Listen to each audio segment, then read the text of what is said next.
Meaning of hardening. Hardening. Hardening. Hardening. Hardening.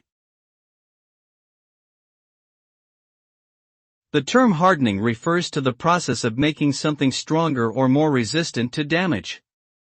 In computer security, hardening involves implementing measures to increase the security of a system, network, or application, such as configuring firewalls, updating software, and restricting user access. The result of hardening is a more secure system that is less vulnerable to cyber attacks and data breaches. By taking proactive steps to harden their systems, organizations can reduce the risk of costly security incidents and protect sensitive information from unauthorized access or theft.